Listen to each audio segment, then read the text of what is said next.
Chapter रखता है।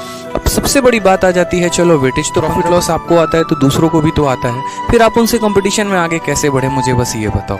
यानी आप उनको कंपटीशन में पीछे तो तब छोड़ोगे ना जब आपको वो टॉपिक बहुत अच्छे से आता होगा जो दूसरों को नहीं आता है, जिनमें आप गेम करना जानते हो। सीजीएल का पैटर्न देखा कि सीजीएल के पैटर्न में कैसे परिवर्तन हुआ, और इस पैटर्न की अगर हम बात करें यहाँ पर तो आपने देखा है कि अरिथमेटिक में आपके कितने क्वेश्चन आ रहे हैं, तो कुल मिलाकर मेरे भाई अरिथमेटिक में आपके मैथ्स के आएंगे 25 क्वेश्चन। ठीक है, ये आपका प्री का आपका एक तरीके से वेटेज है। और अगर हम मेंस की बात करते हैं तो मेंस में आपका मैथ्स का 30 क्वेश्चन आ रहा है।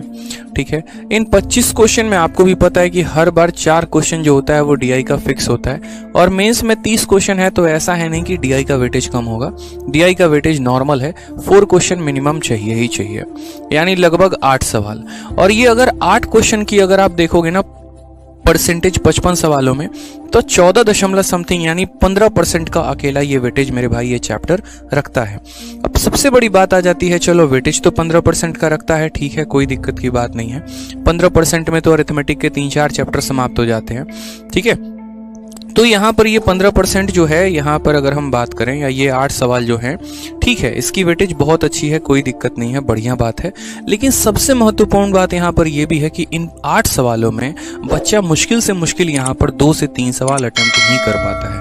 मेंस में तो ऐसा होता है कि बाकी सवालों के चक्कर में डीआई को छोड़ना पड़ता है। डीआई के साथ एक फोबिया यहाँ पर यह भी हो जाता है, भाई डीआई है, हमसे नहीं होगा। डीआई को आप ऐसे ट्रीट करते हैं जैसे सारा जब टॉपिक कंप्लीट हो जाएगा ना तो लास्ट में हम डीआई को ट्रीट करेंगे, जबकि देखिए असली गेम यहीं से होता है।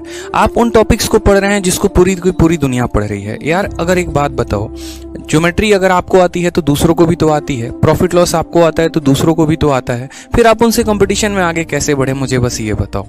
यानी आप उनको कंपटीशन में पीछे तो तब छोड़ोगे ना जब आपको वो टॉपिक बहुत अच्छे से आता होगा जो दूसरों को नहीं आता है, जिनमें आप गेम करना जानते हो जो दूसरे नहीं जानते, तो वो गेम आप यहाँ पर डीआई के इन 8 क्वेश्चन से करने वाले हो। इसके बाद जो दूसरा गेम हो सकता है वो ज्योमेट्री में हो सकता है। ठीक है, क्योंकि क्वेश्चन इस बार कम हुए हैं, तो कम हुए हैं तो ऐसा नहीं है मेरे भाई यहाँ पर कि आपके क्वेश्चन के कम होने से कंसेप्ट कम हो जाएंगे, बल्कि कंपटीशन और खतरनाक है।